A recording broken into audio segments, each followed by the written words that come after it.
4.46 લાખના દાગીનાની ચોરીનો ભેદ ઉકેલાયો. પોલીસે મોઇન પઠાણ અને ખાલિદ સૈયદની ધરપકડ કરી સોનું કબજે કર્યું. સુરત શહેરના ભેસ્તાન વિસ્તારમાં રિક્ષામાં મુસાફરી કરતા નાગરિકોની નજર ચૂકવી કિંમતી સામાનની ચોરી કરતી ટોળકી વિરુદ્ધ પોલીસે લાલાક કરી છે.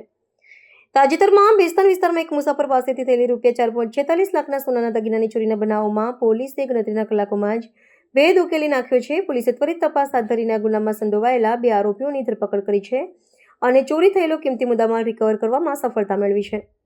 પોલીસે સૂત્રોના જણાવ્યા અનુસાર ઝડપાયેલા આરોપીઓની ઓળખ મોઇન પઠાણ અને ખાલિદ સૈયદ તરીકે થઈ છે. આ બંને શખ્સો રિક્ષામાં સમુસાફર તરીકે બેસીને અન્ય મુસાફરોનું ધ્યાન ભટકાવી અથવા નજર ચૂકવીને તેમના થેલામાંથી દાગીના સેરવી લેવાની કાર્યપદ્ધતિ અપનાવતા હતા. ભોગ બનનાર ફરિયાદીએ પોતાની સાથે થયેલી 4.46 લાખની ચોરી અંગે ફરિયાદ નોંધાવતા પોલીસે બાતમીદારો અને ટેકનિકલ સર્વેલન્સના આધારે જાળ બિછાવી બંને આરોપીઓને દબોચી લીધા હતા.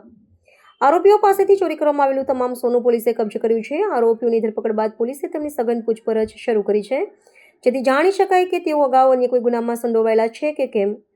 ભેસ્તાન પોલીસની આ સફળ કામગીરીને પગલે રિક્ષામાં થતી ચોરીના બનાવો પર અંકુશ આવવાની શક્યતા છે. તંત્ર દ્વારા નાગરિકોને પણ જાહેર પરિવહનના સાધનોમાં મુસાફરી કરતી વખતે પોતાના કિંમતી સામાન અને આસપાસની શંકાસ્પદ વ્યક્તિઓ પ્રત્યે સાવચેત રહેવાનો અનુરોધ કરવામાં આવ્યો છે. ગઈ તારીખ 13/1/2026 રોજ ભેસ્તાન પોલીસ સ્ટેશનમાં ફરિયાદી છે અલોક કુમાર ઓમપ્રકાશ રાય ભેસ્તાન એરિયામાં એની પત્ની સાથે જતા હતા રિક્ષામાં. ત્યારે 2 મોપેડ પર આવેલા અજાણ્યા ઈસમોએ ફરિયાદીની પત્નીનું પર્સ છીનવી ચોરી કરેલી. એમાં સોના ચાંદીના દાગીના કુલ 107 ગ્રામ અને રોકડા ₹15,000ની અજાણ્યા ઈસમોએ ચોરી કરેલી. ભેસ્તાન પીઆઈ ગાબાની સાહેબ અને સર્વેલન્સ સ્ટાફના માણસોએ આ ડિટેક્ટ કરવા માટે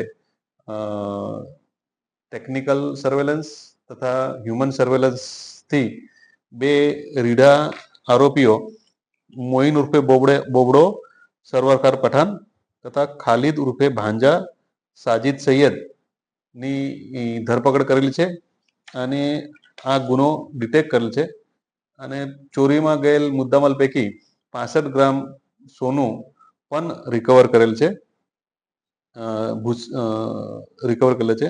આરોપીઓનો ગુનાહિત ઇતિહાસ લગભગ 5 ગુનાઓમાં અગાઉ પણ એ સંડોવાયેલ છે અને આગળની કાયદેસરની કાર્યવાહી ભેસ્તાન પોલીસ દ્વારા હાથ ધરવામાં આવેલ છે.